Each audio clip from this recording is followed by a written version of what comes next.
بسم اللہ الرحمن الرحیم۔ ہمارے وسیم بھائی ہیں جوہر کے رہائشی، تو ان کو ایک مرتبہ یہ پریشانی ہو گئی، تو ڈاکٹرز وغیرہ کے پاس ان کو لے جایا گیا، تو وہاں سارے ڈاکٹر جس بھی ہاسپٹل میں لے گئے، سارے ڈاکٹر نے ان کے لیے تجویز کیا کہ ان کا بائی پاس ہوگا، لیکن ہمارے ساتھی ہیں ان کے بیٹے فواز بھائی، ماشاءاللہ ہمارے ساتھ وقت بھی لگایا انہوں نے، تو انہوں نے ہمیں ایک کارگزاری سنائی، کہنے لگے کہ ہم کافی پریشان ہوئے، ان پر خرچہ زیادہ ہوگا، کیا کریں اب؟ تو کسی نے ان کو مشورہ دیا کہ آپ ایسا کریں، ڈاکٹر امجد صاحب جو مدرسہ ابن عباس کے محتمم ہیں، وہ رہتے ہیں چودھری محمد علی سوسائٹی میں رہتے ہیں، اور ان کی مقامی مسجد بلال مسجد ہے، آپ وہاں لے جائیں اور ان سے ذرا ایک دفعہ مشورہ کر لیں، وہ بہت اچھے ڈاکٹر ہیں اور بہت کوالیفائڈ ہیں، لیاقت نیشنل میں رہ چکے ہیں، وہ اپنے ڈپارٹمنٹ کے ہیڈ تھے۔ تو فواز بھائی کہنے لگے کہ ہم ان کو، اور وہ وقت بھی صرف ایک دن دیتے ہیں، بدھ والے دن، جس دن ان کا مقامی گشت ہوتا ہے، تو انہوں نے بتایا کہ ہم ان کو لے گئے، اور بدھ والے دن عصر کی نماز کے بعد جب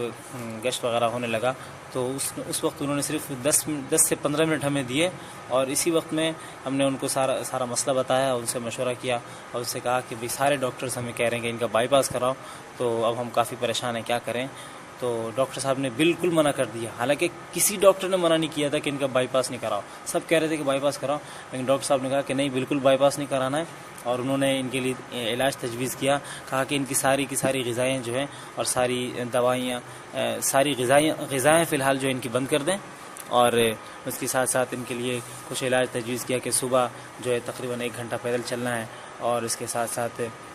جو جتنی بھی آگ پر پکی ہوئی چیزیں تھیں وہ ان کے لیے بند کر دیں، کہ بھئی آگ پر پکی ہوئی کوئی چیز نہیں کھانی، کیونکہ یہ جو آگ پر پکی ہوئی چیز نہ کھانے کا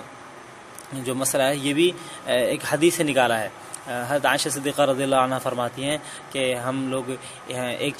چاند دیکھتے تھے، دوسرا دیکھتے تھے، پھر تیسرا دیکھ لیتے تھے، یعنی 2 مہینے یا 65 دن کے اندر 3 چاند دیکھ لیتے تھے ہم لوگ، اور یعنی ایک مہینے کا آخر ہوتا تھا، اگلے مہینہ شروع ہو جاتا تھا، اس کے بعد پھر وہ ختم ہو کے پھر تیسرا مہینہ اس طرح لگ جاتا تھا، تو لیکن 2 مہینے گزر جاتے تھے، آپ صلی اللہ علیہ وسلم کی ازواج کے کسی گھر میں آگ نہیں جلتی تھی، یعنی تو پھر پوچھنے والے نے سوال کیا کہ تو پھر کس چیز پر گزارا ہوتا تھا، یعنی کیا چیز کھاتے تھے، خوراک کیا ہوتی تھی؟ تو حضرت عائشہ صدیقہ رضی اللہ عنہ نے فرمایا کہ 2 کالی چیزیں یعنی کھجور اور پانی، اس پر گزارا کرتے تھے، اور ساتھ میں فرمایا کہ اور اس کے ساتھ ساتھ جو ہے کچھ انصار صحابہ تھے ہمارے پڑوسی، تو آپ ان کی بکریاں تھیں، اور آپ صلی اللہ علیہ وسلم کے پاس جو ہے ان کا دودھ دھو کے وہ بھیج دیا کرتی تھیں، تو آپ صلی اللہ علیہ وسلم کیا کرتے تھے کہ وہ دودھ ہمیں پلاتے تھے، خود بھی پیتے تھے۔ تو یہ انہوں نے کہا کہ میں نے علاج نکالا ہے اس مسئلے سے، اس حدیث سے یہ مسئلہ نکالا ہے کہ مریض کو میں 60 دن نہیں بلکہ صرف 40 دن کے لیے وہ ساری آگ پر پکی ہوئی چیزیں جو ہیں، اور اس کے ساتھ ساتھ بیکری آئٹمز، جتنے بھی بیکری آئٹمز ہیں وہ سارے کے سارے اس کے لیے میں بند کر دیتا ہوں، اور اسے کھانے کی اجازت نہیں دیتا۔ اور پھر غذا کیا تجویز کرتے ہیں؟ غذا یہ تجویز کرتے ہیں کہ ساری کچی سبزیاں کھائیں، ٹھیک ہے، جیسے گاجر ہے، مولی، کھیرا، ککڑی، اور اس طرح کی ساری چیزیں، اور اس کے ساتھ ساتھ سارے فروٹس، جتنے پھل ہیں جو کھا سکتے ہیں، لیکن اگر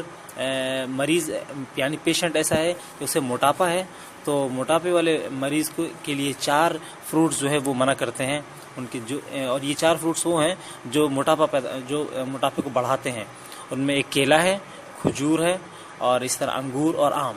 لیکن اگر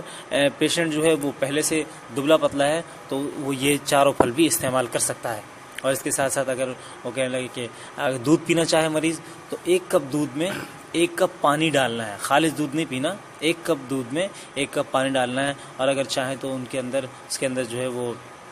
زیتون کا تیل بھی ملا لیں، اور زیتون کا تیل جو بتاتے ہیں ہمارے ہاں تقریباً نقلی ملتا ہے، ہم جب بھی خریدنے کے لیے جائیں اس کے اندر دیکھیں کہ اوپر نا ایکسٹرا ورژن لکھا ہو، ایکسٹرا ورژن والا اوریجنل ہوتا ہے، ایکسٹرا ورژن یوز کریں گے تو اس کا بہت فائدہ ہے اس کے اور اس کے ساتھ ساتھ ایک اور غذا جو حدیث میں آئی ہے، اسے آپ صلی اللہ علیہ وسلم کو حضرت جبریل علیہ السلام نے بنانا سکھائی تھی، اس کا نام ہے تلبینہ۔ تلبینہ کا لفظ جو ہے عربی زبان میں یہ نکلا ہے لبن سے، اور لبن کہتے ہیں دودھ کو، یعنی ہم نے ڈاکٹر صاحب سے سنا، وہ بتا رہے تھے کہ اس کے اندر 2 خصوصیات ہوں گی، 2 کوالٹیز اس طرح کی پائی جائیں گی کہ ایک تو یہ یعنی پتلے پن میں دودھ کی طرح ہوگا، اور دوسرا رنگت میں، یعنی اس کا کلر بھی دودھ جیسا ہوگا، اور دوسرا یہ کہ یہ لیکوڈ بھی دودھ جیسا ہی ہوگا، جس کی وجہ سے اس کا نام تلبینہ رکھا گیا ہے۔ اور یہ بہت ہی زبردست چیز ہے۔ اصل میں جو لوگ بیمار ہوتے ہیں نا، بیماری کی وجہ سے وہ کھانا نہیں کھا سکتے، تو کھانا نہیں کھا سکتے، ان کا معدہ بھی جس کی وجہ سے کمزور ہو جاتا ہے، اس کے اندر کیونکہ کچھ جاتا نہیں ہے۔ اور اس کے ساتھ ساتھ جو لوگ پریشان رہتے ہیں، غمگین رہتے ہیں، غم کا بھی بہترین علاج ہے، غم کا بھی بہترین علاج ہے۔ اور غم میں بھی یہ مسئلہ ہوتا ہے کہ آدمی کچھ کھانا نہیں کھا سکتا، پیٹ میں کچھ جاتا نہیں ہے، تو خشکی ہو جاتی ہے اور معدہ سکڑ جاتا ہے۔ سب سے بڑا فائدہ تلبینہ کا یہ ہے کہ یہ غم کو دور کرتا ہے، غم کو دور کرتا ہے، اور فرحت بخشتا ہے، اور دماغ کو کھولتا ہے، اور معدے کی گرمی دور کرتا ہے۔ بے شمار اس کے فائدے لکھے ہیں، اور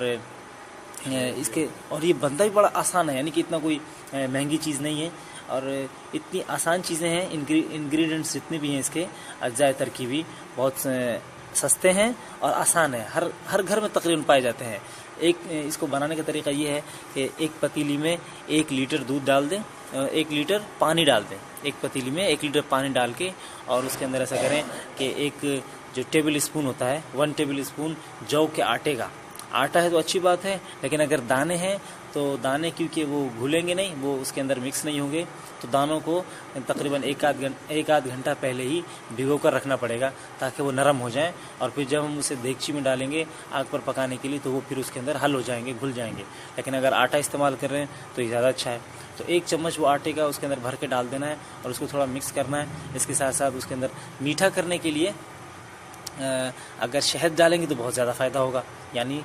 2 ٹیبل اسپون جو ہے اس کے اندر